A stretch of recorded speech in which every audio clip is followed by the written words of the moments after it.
नमस्कार, मी इंदुमती. माझ्या रेसिपीमध्ये आपले मनापासून स्वागत आहे. आज आपण बनवणार आहोत रवा केक. चला तर मग बनवण्यास सुरुवात करूया.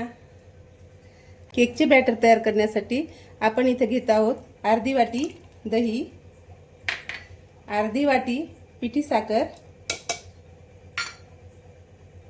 अर्धी वाटी तूप. तुपाऐवजी तुम्ही तेल पण घालू शकता. आता आपण याला व्यवस्थित फेटून घेऊया. आपले हे तिन्ही जिन्नस व्यवस्थित मिक्स झाले पाहिजे.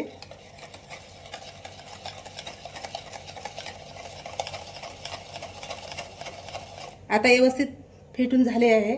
आता आपण यामध्ये 1 कप दूध घालून घेऊया आणि अजून एकदा छान फेटूया.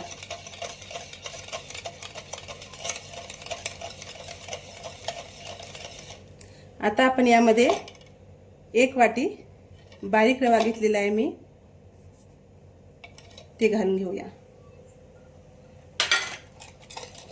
आणि आता चांगल्या प्रकारे याला व्यवस्थित फेटून घेऊया.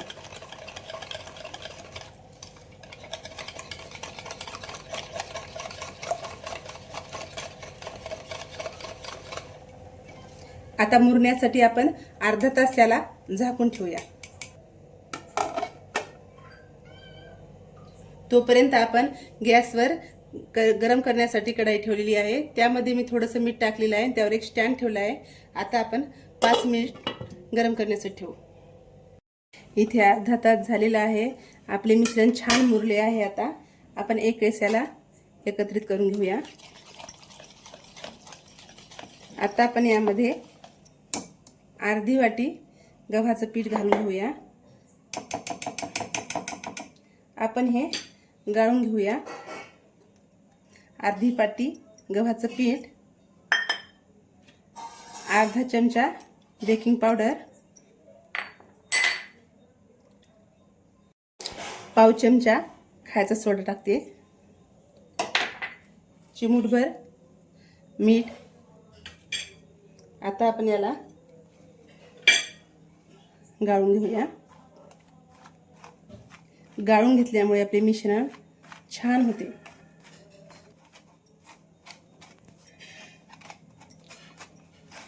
आता आपले मिश्रण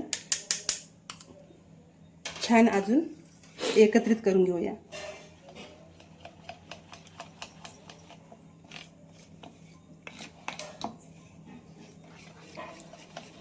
रवा छान मुरलेला आहे.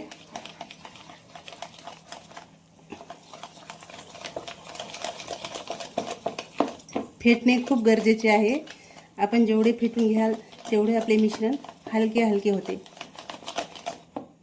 आता आपण यामध्ये थोडीशी इलायची पावडर घालून घेऊया. अजून एकदा याला एकत्रित करून घेऊया.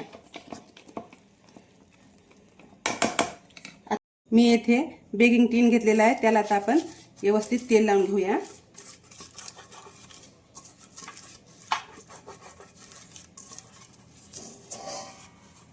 आता आपण आपले बॅटर यामध्ये घालून घेऊया.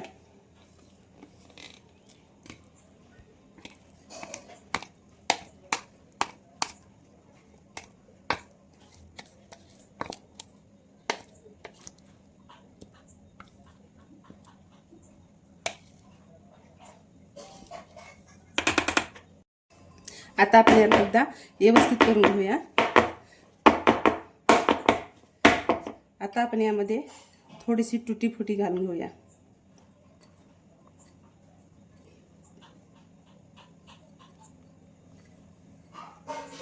आता आपण बेक होण्यासाठी 35 मिनिटासाठी मंद आचेवर कढई ठेवून घेऊया. आपली कढई खूप छान गरम झालेली आहे. मंद आचेवर आता आपण 35 मिनिट वेट करूया. आपल्या केकला 30 ते 40 मिनिट झालेले आहे. आपण आता एक चेक करूया. आपला केक तयार झालेला आहे. आता आपण गॅस बंद करूया आणि केक थंड होण्यासाठी 5 मिनिट ठेवूया. आता आपला केक थंड झालेला आहे. आपण आता एका डिशमध्ये काढून घेऊया.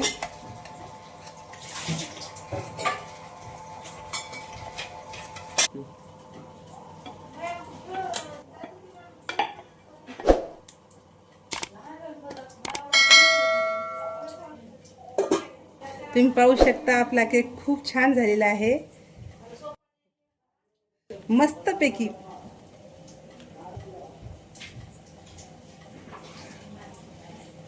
इथे रेडी आहे. तुम्ही पाहू शकता आपला केक छान टम्मा असा फुगलेला आहे. माझी रेसिपी आवडल्यास माझ्या चॅनलला लाईक करा, सबस्क्राईब करा आणि तुम्ही माझी रेसिपी नक्की एकदा ट्राय करा. धन्यवाद.